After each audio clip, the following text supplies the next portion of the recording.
તો કચ્છમાં ખેડૂતોને શાકભાજીનો પૂરતો ભાવ ન મળતા રડવાનો વારો આવ્યો છે। શાકભાજીનો જથ્થો ગાયોને ખવડાવી દેવો પડે તેવી સ્થિતિ સર્જાઈ છે। ખેડૂતોને ખેત પેદાશોના પૂરતા ભાવ નથી મળી રહ્યા। રીંગણા 3 રૂપિયા પ્રતિ કિલો, ટામેટા 2 રૂપિયા પ્રતિ કિલો, ફુલાવર અને કોબી 2 રૂપિયા પ્રતિ કિલો, દાણા અને પાલક 4 રૂપિયા કિલો મળી રહ્યા છે। લીલી ડુંગળી 4 રૂપિયા કિલો, દૂધી 3 રૂપિયા નદીના ભાવે વેચાતા ખેડૂતોને રડવાનો વારો આવ્યો છે। આ જ શાકભાજી ગૃહિણીઓને 30 થી 50 રૂપિયા કિલો મળી રહ્યા છે। ખેડૂતોને બિયારણ, મજૂર અને ટ્રાન્સપોર્ટેશનનો ખર્ચ પણ માથે પડી રહ્યો છે। ભાવ ન મળતા શાકભાજી પાંજરાપોળમાં કે રખડતા ઢોરને ખવડાવી દેવા માટે તેઓ મજબૂર બન્યા છે।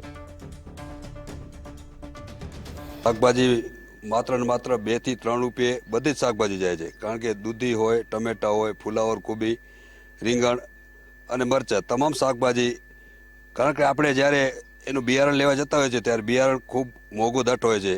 સ્ટાન્ડર્ડ કંપનીનું બિયારણ વાપરવું પડે છે, ત્યાર પછી એમાં ઊંચી ઊંચી કંપનીઓના દવાઓનો છંટકાવ કરવો પડતો હોય છે અને એ પણ સપ્તાહમાં એક વખત દવા તો જરૂર એને છાંટવી જ પડે છે।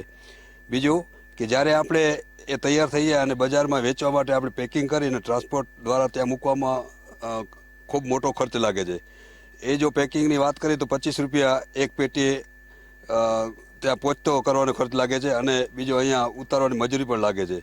જ્યારે આ 2 ને 3 રૂપિયે ખેડૂત માર્કેટમાં વેચે ત્યારે એને ખોટ આવે છે, ત્યારે એ ફુલાવર અને શાકભાજી જેવા પાકો છે એ આપણે ગૌશાળામાં ગાયોને ચારામાં દાન કરી દેતા હોય છે।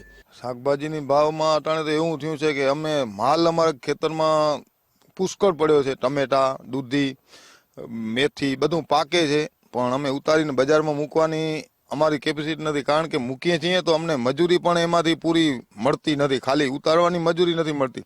પાક તૈયાર કર્યો એ તો પછીની વાત છે।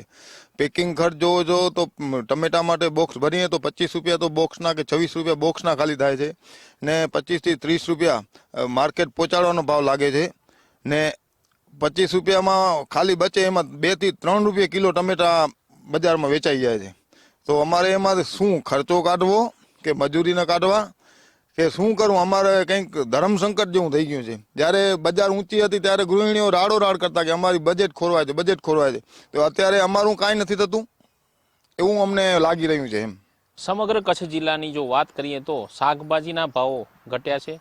અત્યારે જોવા જઈએ તો ખેડૂતોની પરિસ્થિતિ કફોડી બની જવા પામી છે।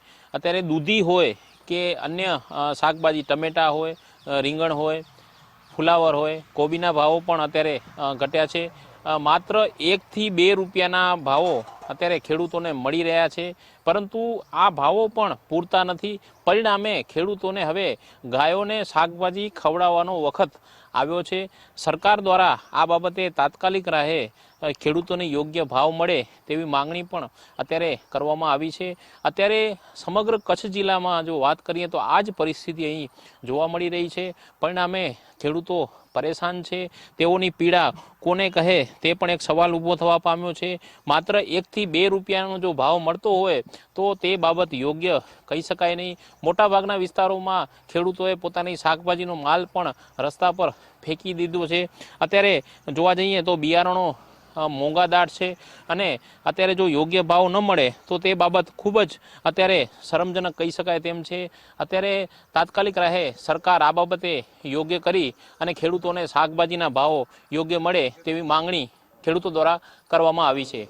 કેમેરા નિર્જા સાથે કૌશિક છાયા, ગુજરાત ફર્સ્ટ, કચ્છ।